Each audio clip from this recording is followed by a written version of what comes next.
Hello guys, welcome back to my channel spoken boost. আমি শামীম, তোমাদের সামনে আবারও একবার। আজকে আমি তোমাদের টেন্সের পার্ট 3 বোঝাতে চলেছি। পার্ট 3তে আজকে ফিউচার টেন্সটা আমি ডিটেলসে বোঝাবো। ফিউচার টেন্সে যে 4টি ভাগ রয়েছে সেই ভাগগুলো ডিটেলসে বোঝাবো। যদিও ফিউচার টেন্সটা আমাদের অতটা সমস্ত ভাগগুলো অতটা ব্যবহৃত হয় না, তবুও যেহেতু 4টি পার্টে ভাগ রয়েছে প্রত্যেকটা টেন্স, তো আজকে আমার ফিউচার টেন্সের 4টি পার্টও বুঝে নেব। তো চলো বিষয়টা বোঝা যাক। তো অবশ্যই টেন্সটা শুরু করার আগে আমি যেটা বলছি সেটা ভালো করে মন দিয়ে বুঝবে যে প্রত্যেকটা টেন্স গুরুত্ব সহকারে কিন্তু করতে হবে, কারণ স্পোকেন ইংলিশের ক্ষেত্রে টেন্সটা কিন্তু খুবই গুরুত্বপূর্ণ একটা বিষয়। তো আজকের ক্লাস শুরু করার আগে অবশ্যই চ্যানেল যারা নতুন রয়েছে তারা চ্যানেলটিকে সাবস্ক্রাইব করে নাও, পাশে থাকা বেল আইকনটি প্রেস করে নাও নেক্সট নোটিফিকেশন পাওয়ার জন্য। ওকে, তো প্রথমেই যেটা রয়েছে, প্রথমে যে ভাগটা রয়েছে সেটা হলো simple future tense. Simple future tense কাকে বলে? সিম্পল ফিউচার টেন্স হচ্ছে ভবিষ্যৎকালে কোনো ঘটনা বা কাজ ঘটে থাকবে এমন বোঝাতে আমরা বলে থাকি সিম্পল ফিউচার টেন্স বা ফিউচার ইনডিফিনাইট টেন্স। তো সিম্পল ফিউচার টেন্সের স্ট্রাকচারটা কেমন হবে না, subject plus will plus V1 অর্থাৎ ভার্বের প্রেজেন্ট ফর্ম প্লাস রেস্ট। ওকে, অ্যাজ এক্সাম্পল আমি এক্সাম্পল রেখেছি। প্রথমটা কেমন রয়েছে না, my father will go to Kolkata. My father will go to Kolkata, আমার বাবা কলকাতায় যাবেন। ওকে, নেক্সট যে সেন্টেন্সটা রয়েছে, I will buy a new car. I will buy a new কার। এখানে নেক্সট রয়েছে সাবজেক্ট আই রয়েছে, আয়ের পরে কি রয়েছে উইল, তারপরে verb by present form by next a new car. Okay, next কি রয়েছে না, they will come to our house tomorrow. আগামীকাল তার আমাদের বাড়ি আসবে। এই প্রতিটা বাক্যে যে সাবজেক্টের পরে কি রয়েছে ভার্বের প্রেজেন্ট ফর্ম রয়েছে, তারপরে কি রয়েছে রেস্ট রয়েছে। এখানে মাই ফাদার এটা সাবজেক্ট, উইল তারপরে ভার্বের V1 ভার্বের present form plus rest. Okay, next যেটা রয়েছে,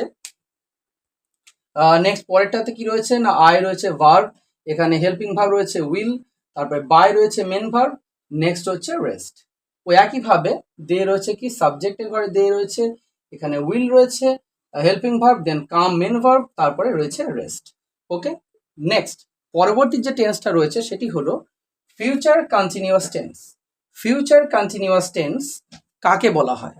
অর্থাৎ ভবিষ্যৎকালে যদি কোনো কাজ বা ঘটনা চলতে থাকে, ভবিষ্যৎকালে কোনো কাজ বা ঘটনা যদি চলতে থাকে বোঝায়, তাহলে সেক্ষেত্রে আমরা কি বলবো না, future continuous tense. Future continuous টেন্সের স্ট্রাকচারটা কেমন দেখে নেওয়া যাক। প্রথমে কি রয়েছে সাবজেক্ট রয়েছে, তারপরে কি রয়েছে উইল, তার সঙ্গে কিন্তু বি যুক্ত হবে অর্থাৎ উইল বি, নেক্সট V1 তার সঙ্গে আইএনজি অর্থাৎ ভার্ব প্লাস আইএনজি, নেক্সট হচ্ছে রেস্ট। ওকে, এক্সাম্পল হিসাবে এখানে লেখা রয়েছে the farmers will be working in the field. অর্থাৎ চাষিরা মাঠে কাজ করতে থাকবে, চাষিরা মাঠে কাজ করতে থাকবে। এখানে দ্য ফার্মার্স, এখানে সাবজেক্ট রয়েছে উইল বি, তার সঙ্গে দেখো এখানে হেল্পিং ভার্ব উইল বি, তারপর কি রয়েছে না ওয়ার্ক মেন ভার্ব, তার সঙ্গে ING, working in the field rest. Okay, in the field. Next কি রয়েছে, I will be playing with my friends. I subject will be, এখানে হেল্পিং ভার্ব, তারপর মেন ভার্ব প্লে, তার সঙ্গে ING, playing with my friends rest. Okay, next কি রয়েছে, next রয়েছে he will be singing a song.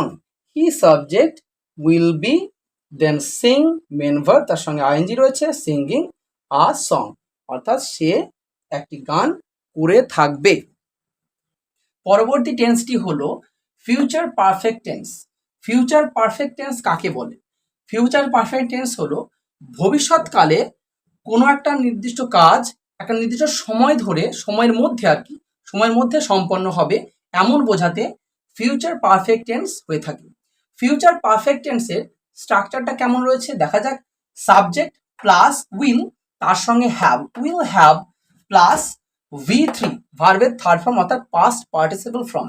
Perfect means perfect মানে সেখানে কি হবে V3 হবে, অর্থাৎ পাস্ট পার্টিসিপল ফর্ম হবে প্লাস রেস্ট। এখানে একটা জিনিস মাথায় রাখতে হবে, যে এখানে কিন্তু উইলের পরে কিন্তু হ্যাভই বসবে, উইল হ্যাভ হবে, কখনো কিন্তু হ্যাজ হবে না, হ্যাভ হবে। অর্থাৎ হ্যাভের প্রেজেন্ট ফর্ম, হ্যাভ ভার্বের প্রেজেন্ট ফর্ম, কিন্তু এখানে হ্যাভ হবে, উইল হ্যাভ, কিন্তু উইল হ্যাজ কিন্তু কখনোই হবে না। Okay, subject plus will have plus V3 plus rest, এই হচ্ছে স্ট্রাকচার। আমরা এক্সাম্পল হিসাবে দেখে নিই। এক্সাম্পল প্রথমে রয়েছে he will have completed his homework by 3 hours, অর্থাৎ সে তার বাড়ির কাজটি 3 ঘন্টার মধ্যে সম্পন্ন বা শেষ করে থাকবে। নেক্সট হলো I will have played at 4 p.m.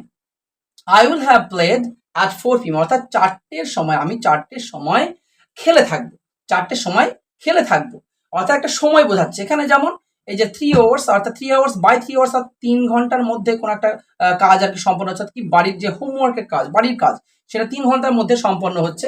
তারপর আমি কি বলছি যে 4টের সময় কি খেলার কথা, অর্থাৎ সময় বোঝাচ্ছে, একটা সময়ের মধ্যে কোনো একটা কাজ সম্পন্ন হচ্ছে।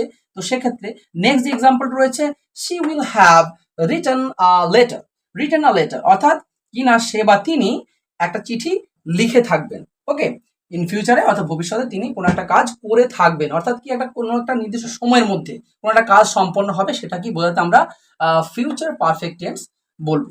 ওকে, এখানে প্রতিটা কাজই কিন্তু একটা নির্দিষ্ট সময়ের মধ্যে কিন্তু সম্পন্ন হচ্ছে। ওকে, সেই জন্য আমরা কি এটাকে ফিউচার পারফেক্ট টেন্স বলছি। ওকে, নেক্সট লাস্ট যে টেন্সটি রয়েছে future perfect continuous tense. Future perfect continuous টেন্সটা একইভাবে present perfect continuous tense, past perfect continuous tense এবং ফিউচার পারফেক্ট কন্টিনিউয়াস টেন্স, এটা একই রকমের। কেমন না, প্রেজেন্ট পারফেক্ট কন্টিনিউয়াস টেন্সে যেমন বলেছিলাম যে কোনো একটা কাজ বা ঘটনা যে একটা নির্দিষ্ট সময় ধরে, সেটা 1 ঘন্টা 2 ঘন্টা 5 ঘন্টা 1 বছর 2 বছর এরকম একটা টাইম ধরে সেটা ঘটছে বোঝাবে আর কি, প্রেজেন্ট টেন্সে যখন হবে। পাস্ট টেন্সে যেমন বলেছিলাম, পাস্ট পারফেক্ট কন্টিনিউয়াসে বলেছিলাম যে কোনো একটা ঘটনা যে একটা নির্দিষ্ট সময় ধরে একটা নির্দিষ্ট টাইম ধরে ঘটছিল বা চলছিল অতীতকালে, সেক্ষেত্রে ছিল পাস্ট পারফেক্ট কন্টিনিউয়াস টেন্স। এবার ফিউচার পারফেক্ট কন্টিনিউয়াস টেন্সটা কি হবে না, ভবিষ্যৎকালে ওরকম একটা কোনো ঘটনা বা কোনো কাজ যখন একটা নির্দিষ্ট সময় ধরে, হ্যাঁ একটা নির্দিষ্ট সময় ধরে, সেটা 1 দিন 2 দিন 3 দিন 5 বছর 2 বছর যেমন একটা কোনো একটা সময় ধরে এটা সম্পাদন হবে বা ঘটতে থাকবে যদি বোঝায়, তাহলে সেক্ষেত্রে আমরা বলবো ফিউচার পারফেক্ট কন্টিনিউয়াস টেন্স। ওকে, তো ফিউচার পারফেক্ট কন্টিনিউয়াস টেন্সের আমরা স্ট্রাকচারটা একটু দেখে নিই। স্ট্রাকচারে কি রয়েছে, সাবজেক্ট রয়েছে প্লাস উইল হ্যাভ তারপরে plus been, will have been. Okay, will have been, subject plus will have been, তারপর কি রয়েছে প্লাস রয়েছে V1 অর্থাৎ ভার্বের প্রেজেন্ট ফর্ম প্লাস আইএনজি, অর্থাৎ verb plus ING plus rest রয়েছে প্লাস সিন্স অথবা ফর। প্রিভিয়াস ক্লাসে আমি বলেছিলাম সিন্স আর ফরের ব্যাপারটা, যেটা পারফেক্ট কন্টিনিউয়াস টেন্সের ক্ষেত্রে সিন্স এবং ফরটা আসবে। তো সিন্স এবং ফর প্লাস হচ্ছে টাইম, অর্থাৎ কোন সময়, কতটুকু সময়, সেটা 1 ঘন্টা 2 ঘন্টা 5 মিনিট 10 মিনিট সেক্ষেত্রে।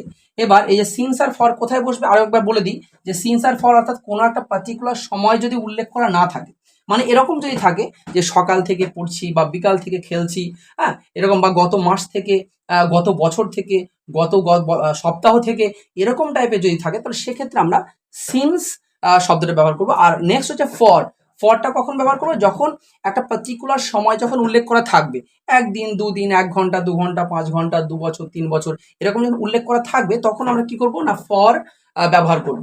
ওকে, এবার আমি এক্সাম্পল হিসাবে দেখি এক্সাম্পল কি রয়েছে।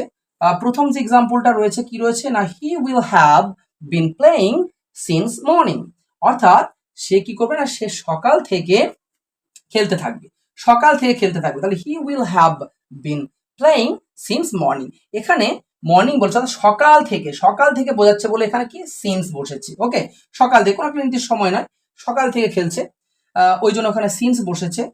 নেক্সট এক্সাম্পলটা রয়েছে কি রয়েছে, she will have been singing for 2 hours, for 2 hours, অর্থাৎ এখানে 2 ঘন্টা রয়েছে, একটা সময়, নির্দিষ্ট সময় একটা বলা আছে, 2 ঘন্টা ধরে সে বা তিনি কি করছেন না, গান করছেন, তো গান করবেন। তো সেক্ষেত্রে হি will have been singing for 2 hours, অর্থাৎ তিনি বা সে বা তিনি 2 ঘন্টা ধরে গান করতে থাকবেন। ওকে, নেক্সট কি রয়েছে, নেক্সট রয়েছে my father will have been working since morning, অর্থাৎ কি না my father will have been working since morning, অর্থাৎ আমার বাবা সকাল থেকে হাঁটতে থাকবেন। এরকম হাঁটতে থাকবেন। ওকে, তো এই সেন্টেন্সগুলো দেখা গেল যে প্রত্যেকটা কি রয়েছে, একটা ভবিষ্যৎকালে কোনো একটা কাজ বা ঘটনা একটা নির্দিষ্ট সময় ধরে অর্থাৎ ঘটে থাকবে বা চলে থাকবে, সেক্ষেত্রে আমরা কি না সেটাকে আমরা বলবো যে ফিউচার পারফেক্ট কন্টিনিউয়াস টেন্স। ওকে, তো গাইজ আজকের ক্লাসে আমি ফিউচার টেন্সের 4টি ভাগই শিখিয়ে দিলাম। তো আমার পার্ট 1, পার্ট 2 এবং পার্ট 3 অর্থাৎ টেন্সের এই 3টে পার্টই আমি তোমাদেরকে ডিটেলসে শিখিয়ে দিলাম। তো আরও কিছু টেন্সের আরও কিছু বিষয় রয়েছে যেগুলো আমাদের জানতে হবে, সেগুলো অর্থাৎ প্রতিটা টেন্সে টেন্স অনুযায়ী আমি নেক্সট ক্লাসে তোমাদেরকে অ্যাসার্টিভ, নেগেটিভ, ইন্টারোগেটিভ সেন্টেন্সের যে স্ট্রাকচারগুলো হবে প্রতিটা টেন্স অনুসারে আমি নেক্সট ক্লাসে তোমাদেরকে শিখিয়ে দেবো, যেগুলো খুবই গুরুত্বপূর্ণ। তো গাইজ আজকের ভিডিওটা যদি ভালো লেগে থাকে তো অবশ্যই একটা লাইক করে দাও, কমেন্টস করো এবং বেশি বেশি করে শেয়ার করে দাও। তো ততক্ষণ পর্যন্ত তোমরা ভালো থাকো, সুস্থ থাকো, বাই।